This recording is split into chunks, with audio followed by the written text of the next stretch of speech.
बघा फ्रेंड, मी आता फायनली माझा लूक केलेला होता संक्रांतीसाठी माझा. आज मी हा लूक केलेला. अशा प्रकारे ब्लॅक कलरची सिंपल कॉटनची साडी घातलेली होती. त्याच्यावर सिंपल अशी एक ज्वेलरी घातलून हातामध्ये एक ग्रीन कलरची बांगडी, असा एक नॅचरल लूक करण्याचा मी प्रयत्न केलेला होता. नंतर मी शाळेत गेल्यानंतर तिथे एकदम क्यूट अशी छान छान मुले होती, तुम्ही बघू शकता. ते खूप छान ब्लॅक कलरचा ड्रेस घालून आलेली, पतंगी आणलेल्या होत्या, सोबत खूप सारे तिळगुळ आणलेले होते मुलांनी आज संक्रांतीचा दिवस खूप छान स्कूलमध्ये एन्जॉय केलेला आहे. सगळे मुलांच्या चेहऱ्यावर तुम्ही बघू शकता किती छान हॅपीनेस होता. शेवटी ते म्हणतात ना, लहानपण देगा देवा, मुंगी साखर इथं रवा. या दिवसांमध्ये माणसाच्या मनामध्ये कोणतेच विचार नसतात, कोणते टेन्शन नसतं, एकदम निरागसता असते. पूर्णपणे मुले ही आईवडिलांवर डिपेंडंट असतात. त्याच्यामुळे लहानपण हे कधीही चांगलं. आपलेही ह्या मुलांकडे बघून लहानपणीचे दिवस आपल्याला आठवतात. त्यामुळे मी पण थोडंसं एन्जॉय करायचं ठरवलं. मी पण माझ्या ती पतंग घेऊन फोटो काढण्याचं बघितलं. खूप सारे असे छान छान मी फोटो काढले, व्हिडिओ काढल्यात. तिथे माझ्या बऱ्याच साऱ्या कलिग्स आहेत, टीचर्स आहेत, काही पॅरेंट्स आलेले होते तिथे मुलांचे त्यांनी फोटो काढले. मी पण त्यातली एक सुपरमॅनची पतंग उचलून मी पण एक छानपैकी फोटो काढला. नंतर मी माझा स्वतःचा फोटोशूट केला, फोटो काढून घेतले. थोड्या वेळाने नंतर मी स्कूलमधून घरी आली. रोजची कामं ही तर बाई माणसाला काही टळत नसतात, ती करावीच लागतात नेहमी. म्हणून मी घरी येऊन आता रोजच्या रुटीनच्या कामांना लागली. आधी मी घरामध्ये छान असा कचरा केर काढून घेतला. नंतर मग मी पुढचे कामं अजून माझी बरीच बाकी होती, कारण आज स्कूलमधून घरी यायला उशीर झालेला होता. नंतर मग मी ते आवरून वरती आली, कपडे वगैरे सुकत टाकले. काही कालचे कपडे होते, ते थोडेच होते, त्याच्यामुळे दोरीवरून काढायचे राहून गेलेले. आणि आता मी सगळे कपडे पटापट दोरीवरती सुकत टाकते.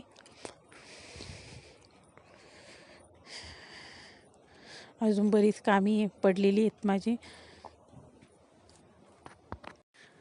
सण समारंभाच्या वेळी बायकांना बरीच अशी कामे असतात, त्यांना ती करावी लागतात. अजून तिळाचे लाडू बनवायचे आहेत. त्याच्यासाठी थोडीशी तिळ भाजून ठेवलेली आहे मी. तर त्याची रेसिपीच शूट करायला मी विसरून गेले. त्याच्यामुळे ना ते काय व्हिडिओ मी काढला नाही त्याचा, पण आहे ना त्याचे लाडू बनवलेला फोटो मी नक्की तुमच्यासोबत शेअर करेन. आणि मी बाहेरची कामं आवरून घेतली आणि मग घरामध्ये आले. घरामध्ये बरीच अशी धूळ होते, त्याच्यामुळे रोजच मला ते आवरावी लागते. सगळ्या वस्तू पुसून घेते मी, एकदा डस्टिंग व्यवस्थित करून घेते, कारण खूप सारी धूळ. आता शेजारी कामं चालू असलेले घराचं नवीन कन्स्ट्रक्शनचं, त्याच्यामुळे खूप सारे धूळ घरामध्ये येत असते. त्याच्यामुळे रोजच्या रोज कपडा हा सगळ्या गोष्टींवर मारावाच लागतो, नाहीतर दिवसेंदिवस ते अजून काळपटले होत जातात. त्याच्यामुळे पडदा पण आम्ही लावूनच ठेवतो. सगळ्या गोष्टीवर बघितली तर अशी धूळ बसलेली असते. कितीही आवरा तरी शेवटी रोजची कामं ही रोज करावाच लागतात. आणि एकदा रोज थोडी थोडी डस्टिंग करून घेतली म्हणजे मग खूप वारंवार डस्टिंग आपण रोज थोडी थोडी करत राहिली तर घरामध्ये खूप असा कचरा होत नाही आणि वस्तू अशा काळवंडलेल्या दिसत नाही. त्याच्यामुळे मी पडदे, दरवाजा, असे छोट्या मोठ्या गोष्टी असतात, स्पीकर, टी व्ही, हे मी वेळोवेळी रोजच्या रोज पुसत असते दिवसातून. अशा प्रकारे मी सगळं क्लिनिंग करून घेतलं. आता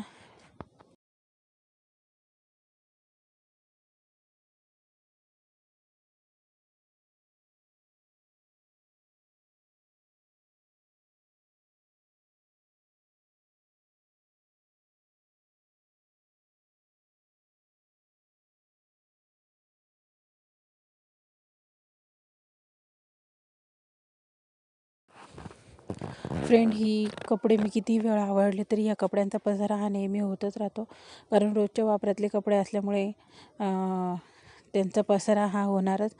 मग मी पटपट सगळे त्यांचे आवरून घेतलेले कपडे आवरून घेतले मी आधी सर्व.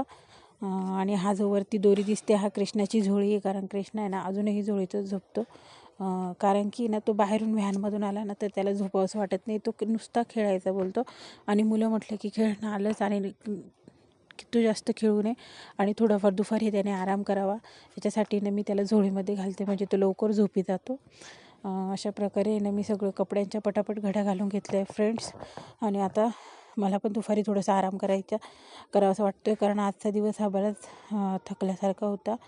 हा बघा, हा आहे माझा कृष्णा, आणि तो आता मध्ये थोडं लुडबुड तर होतच राहते त्याची.